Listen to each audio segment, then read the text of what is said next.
Bienvenidos este martes a un programa más de la UNAM Responde. Nos da muchísimo gusto que nos acompañen del otro lado de la pantalla este día en el que hemos preparado información variada. Por ejemplo, hablaremos sobre resistencia microbiana. Tenemos un avance de lo que podemos encontrar en el número más reciente de Gaceta UNAM y también hablamos sobre gastronomía e historia. Joel de Alba nos sigue platicando sobre las propiedades del frijol.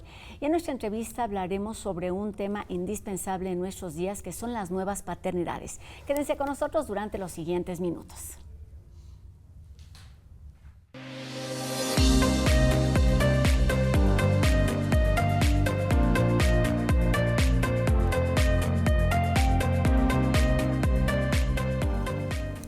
Los roles de género se van transformando para responder a las necesidades individuales y colectivas del entorno y bueno, en el caso de las paternidades se trabaja actualmente en una participación más igualitaria y sensible que termine con estereotipos y con los vínculos desiguales entre los integrantes de las familias y por supuesto entre las sociedades.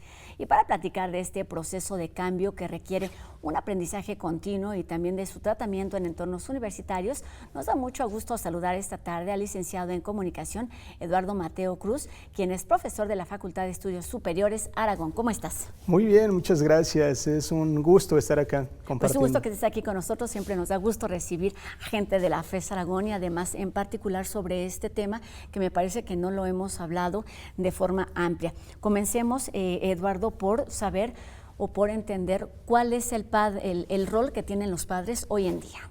Sí, cuando hablamos de paternidad, tenemos que hablar necesariamente de un ejercicio de la masculinidad. Es decir, tenemos que empezar a revisar cuáles son esos mandatos que conforman una masculinidad. Y en el caso de la paternidad, encontramos que es como la expresión máxima de una masculinidad, porque no solamente se procrea, porque no solamente se engendra vida, sino porque también la paternidad está muy ligada a la parte de proveer, ¿no? Y entonces cuando me convierto en padre, tengo la capacidad de proveer a una familia, ¿no? Que sería el ideal bajo este constructo de una familia tradicional, claro, conformada por papá, mamá, hijo, hija o hijos, ¿no? Entonces el ejercicio de la paternidad va muy vinculado justamente a un ejercicio de la masculinidad, no se puede desvincular. Y hoy en día podemos encontrar que la paternidad sigue también patrones muy marcados ya de manera histórica. Este constructo sociocultural que tiene que ver justamente con ser el jefe de familia, ¿no? Incluso cuántas veces hemos escuchado el hombre de la casa. Claro.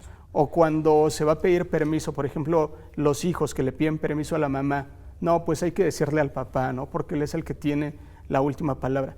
Entonces, el ejercicio de la paternidad de manera histórica ha estado vinculado justamente a esta parte, ¿no? De proveer, de controlar, de llevar el mando de la casa, de tener la última palabra.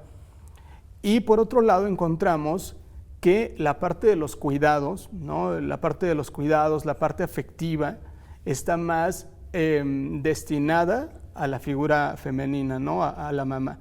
Y entonces parecería que es una contraposición, mientras que el papá tiene que salir a buscar trabajo para llevar el alimento a la casa y proveer, la mamá se tiene que quedar al cuidado de los hijos, del hogar y todo lo que implica esta parte privada, ¿no? Aquí podríamos hablar un poco de lo que dice Simone de Beauvoir, ¿no? La parte pública y la parte privada. ¿Quiénes pertenecen a la esfera pública? El hombre principalmente. Y a la esfera privada, la mujer, bajo este constructo, insisto. Y hoy en día es importante empezar entonces a reflexionar en torno a estos constructos y cómo podemos encontrar nuevas formas, no solamente de ejercer la masculinidad, sino también la paternidad. Hablemos de esto, que es lo que nos tiene aquí, es cómo se ha transformado, qué de este constructo, de esta idea histórica, ya no está, digamos, más en práctica o al menos se está intentando modificar, ¿y para qué? Sí, fíjate que en la FES Aragón tenemos un proyecto de investigación que justamente trata sobre el ejercicio de la paternidad en jóvenes universitarios.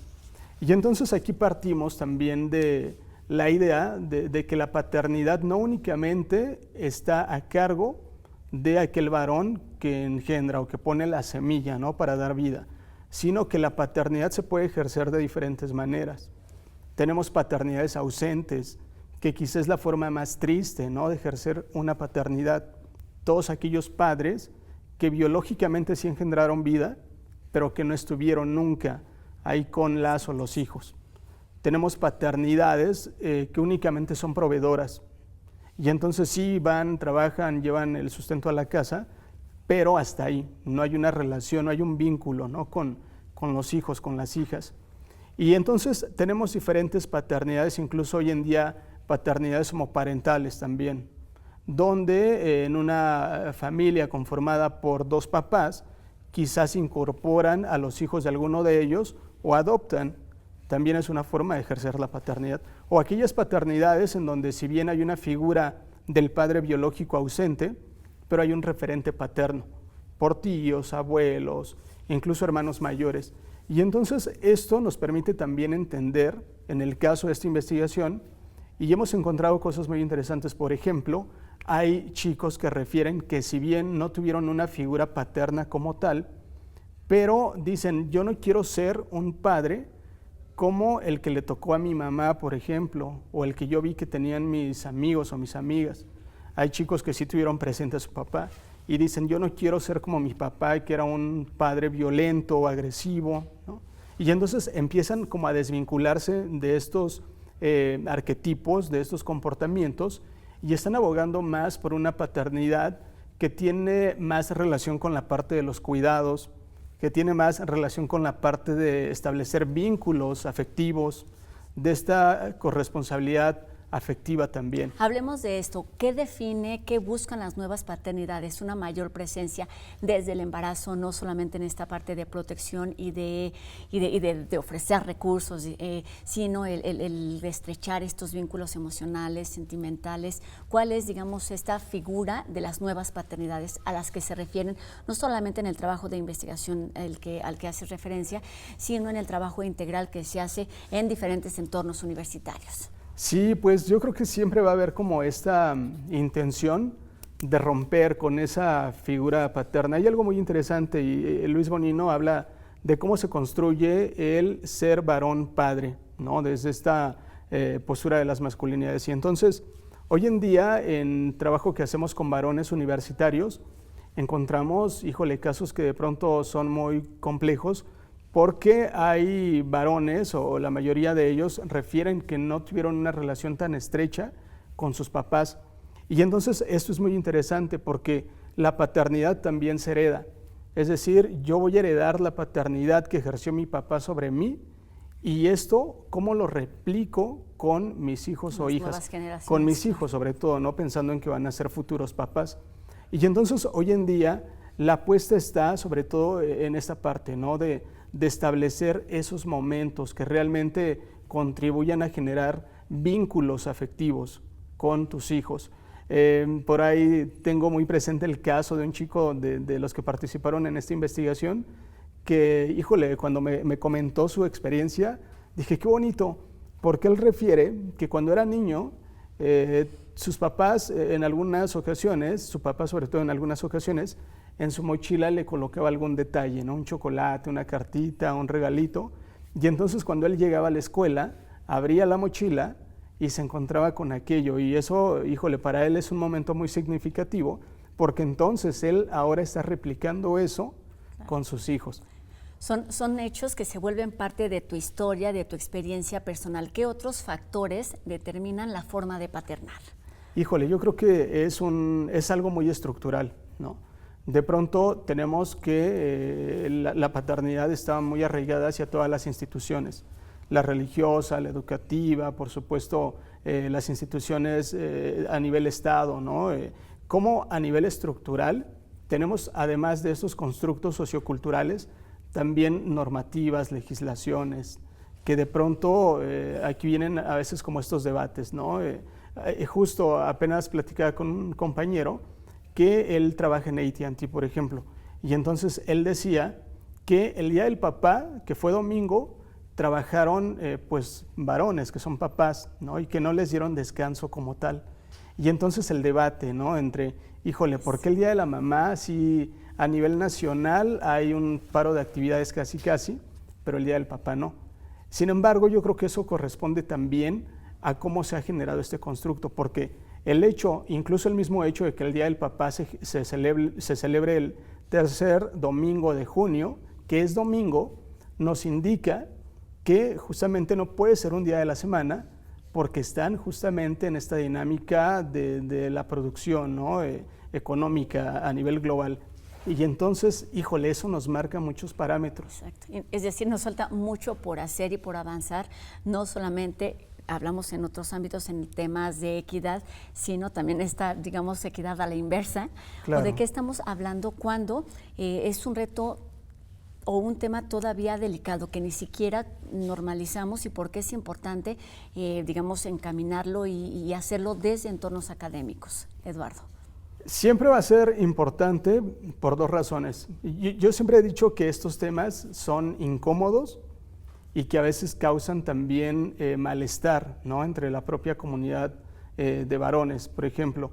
Y es incómodo y causa malestar porque no nos gusta confrontarnos quizá con nuestro propio ejercicio de la masculinidad, porque eso implica o invita a reflexionar sobre cómo yo como varón estoy ejerciendo, ¿no? Mi día a día, cómo yo como varón padre estoy ejerciendo mi propia paternidad. Y entonces no nos gusta que vengan y nos digan, no, pues es que lo que tú estás haciendo está teniendo un impacto tal a nivel social, económico y demás, pero es necesario, es necesario. Y el primer paso, creo yo, es justamente causar esa incomodidad. En el momento en el que tú como varón te sientes incómodo porque están cuestionando tu práctica masculina de manera histórica, yo creo que ese ya es un primer paso, que invita justamente a seguir reflexionando y a seguir encontrando nuevas formas de ejercer tu propia masculinidad y por supuesto la paternidad. Y es un camino que apenas está comenzando. ¿Cuál es la respuesta, la reacción que tienen los universitarios en particular o las personas que puedan participar en estas distintas actividades e investigaciones que tienen el objetivo de cambiar esta mentalidad, este chip histórico que tenemos con respecto a las paternidades? Y eso es, híjole, les voy a compartir un poquito lo que nos sucedió justamente en este proyecto de investigación. Lo primero que hicimos fue convocar de manera abierta en una publicación por los medios institucionales, pegamos carteles para encontrar a los chicos universitarios que fueran papás, ¿no? Y entonces lo hicimos de manera abierta justamente con la intención de que fueran ellos quienes quisieran participar. La respuesta fue nula, o sea, nadie respondió a ese formulario, ni respondió al llamado, por supuesto, y entonces eso nos hizo pensar en dos posibilidades. La primera, o no querían asumir una paternidad que ya estaba, o la otra, que justamente como varones a veces no es tan común ir diciendo es que yo ya soy papá, ¿no? Porque eso implica otras cosas y más a una edad universitaria, ¿no? En el caso de las mamás, por supuesto que pues es notorio, ¿no? Que van a ser mamás o que ya son mamás, pero en el caso de los varones nadie respondió. No hay un reconocimiento. No hay un reconocimiento, claro. O a lo mejor también es esta parte, pues a lo mejor sí embaracé a una chica, pero yo no me quiero asumir como papá todavía, ¿no? Y ya después, cuando logramos por fin contactar a padres universitarios, también hubo ahí una respuesta muy interesante, porque muchos de ellos en realidad también, además de ser papás, estudian, por supuesto, y trabajan. Entonces, el hecho de llevar a cabo estas tres actividades, de pronto también decían, no, pues es que yo no tengo tiempo para estar hablando de cómo ejerzo mi paternidad. Y eso es algo de lo que podríamos seguir hablando mucho tiempo, porque es una situación que sucede con mucha frecuencia cuando una mujer queda embarazada, que tienes que seguir estudiando y además trabajar por las nuevas circunstancias. Nos queda muy poquito tiempo para terminar, Eduardo, y quisiera preguntarte, para que se nos quede, digamos, a manera de cierre, pero también como invitación, ¿por qué es importante y cuáles son los beneficios de asumir y de hacer este cambio consciente en cuanto a reeducarnos para tener una nueva figura de lo que son los padres de familia? Claro, siempre va a ser importante porque desde el trabajo que hacemos en el programa integral de trabajo con hombres, apostamos justamente a generar espacios libres de violencia y por supuesto espacios más igualitarios, pero también a construir relaciones basadas más en la parte afectiva. Empezar a derribar estos muros y estas barreras donde construimos relaciones como más desde la parte de la violencia, ¿no? Y entonces el trabajo está encaminado justamente a eso, a hacer conciencia, reflexión, un trabajo permanente sobre el ejercicio de nuestras propias masculinidades. Queremos que la universidad, por supuesto, siga trabajando bajo estos espacios en este programa que es el PROID, desde la SIGU, por supuesto, y que esto nos lleve también no solamente a repensar a nivel individual, no como ser humano, como varón, sino también como sociedad, generar una sociedad libre de violencia y apostar más hacia una cultura de la paz. Y hablar cada vez más y tener la conciencia de todo lo que hacemos en lo individual, como lo decía hasta el principio, impacta, por supuesto, en lo colectivo, y las paternidades o las nuevas paternidades no es un tema ajeno, así es que debemos seguir hablando de todos estos temas. Muchísimas gracias, Eduardo Mateo Cruz, profesor de la FES Aragón. Gracias. Al contrario, gracias aquí por la invitación. Y éxito con todos estos trabajos y las publicaciones en las que están trabajando con respecto a las nuevas paternidades, que estarán próximamente disponibles en la página de esta facultad. Gracias, Eduardo. Sí, muchas gracias. Gracias. Y bueno, como les platicábamos hace unos días, TV UNAM se une a FICUNAM y transmite una parte de su programación. Por ejemplo, el ciclo dedicado al cineasta Paul Leduc, que incluye películas como Historias prohibidas de Pulgarcito, con la música por dentro, Crónica de un reventón y Cobrador, In God We Trust. Se trata de películas que son comentadas por personalidades como Roberto Sosa, Lucía Gajá y Everardo González. Esto sucede a partir de ayer y hasta el próximo 21 de junio en el espacio-tiempo de Filmoteca de nuestra universidad, que comienza a las 22 horas. Así que pues la invitación está hecha, no te pierdas la oportunidad de disfrutar del Festival Internacional de Cine de nuestra universidad, y recuerda que puedes consultar los detalles sobre esta colaboración y sobre nuestra programación completa en nuestro sitio y también en las redes sociales cada día. Además de acercarnos a lo que está sucediendo en esta edición número 14 de FICUNAM, Gaceta UNAM nos comparte información variada en su número más reciente, que comienza, por ejemplo, con la inteligencia artificial.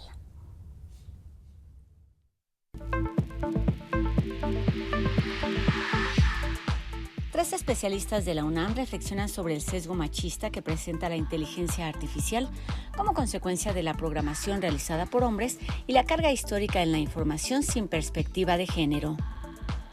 La Cátedra Extraordinaria Rosario Castellano se incorpora a la Dirección de Literatura y Fomento a la Lectura para seguir impulsando el pensamiento plural, incluyente y seguro en las letras, además de promover el legado de la autora chiapaneca. 3 de cada 10 adultos mayores sufren maltrato y desprecio.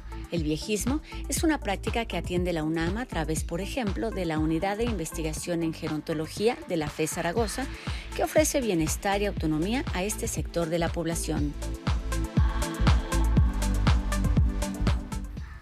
Joel de Alba sigue explorando las propiedades y las bondades del frijol, y esta tarde nos habla sobre las facilidades que tiene esta semilla para ser cultivada en distintas partes del mundo y, por supuesto, en nuestro país.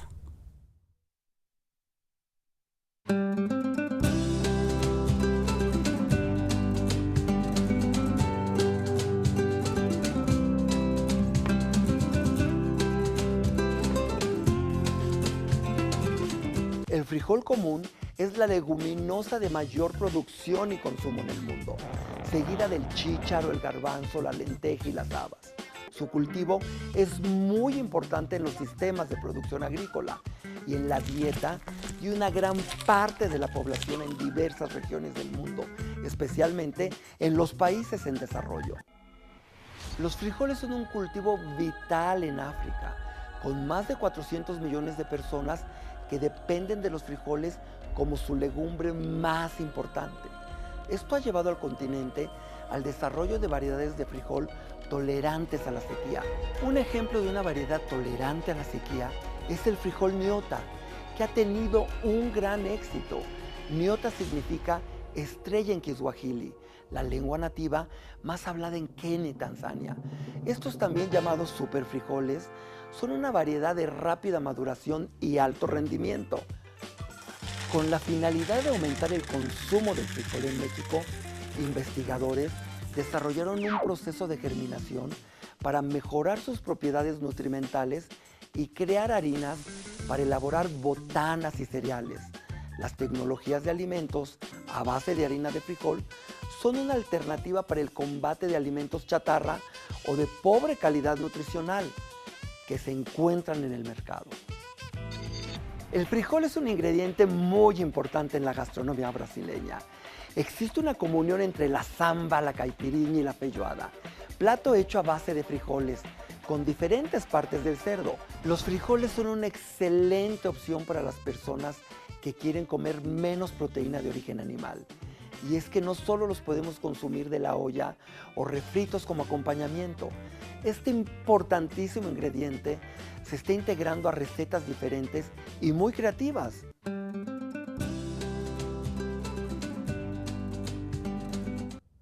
El abuso en el consumo de antibióticos ha provocado una alerta mundial que puede incrementarse si no se toman medidas efectivas. Hoy UNAM Global TV nos habla sobre la resistencia antimicrobiana.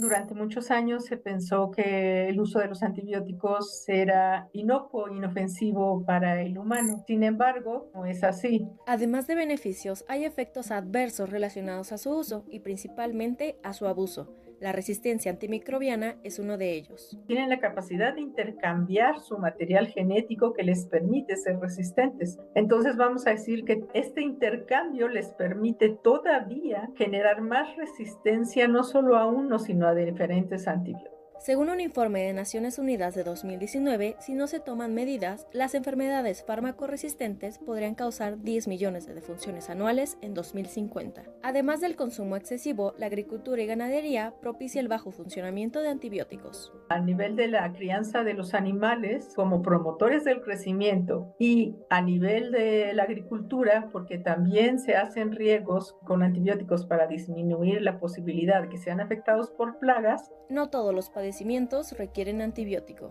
Tenemos entre 25 y 30 millones de consultas por una infección respiratoria aguda y al 90% de estas se les prescribe un antibiótico. La mayoría de las infecciones que tenemos no necesitan antibióticos, se autolimitan solas, nos vamos a curar. La recomendación es moderar el consumo de antibióticos y realizar otras actividades que propicien nuestra salud, como mantenernos hidratados, hacernos un lavado nasal cada cierto tiempo y tener un lavado de manos constante.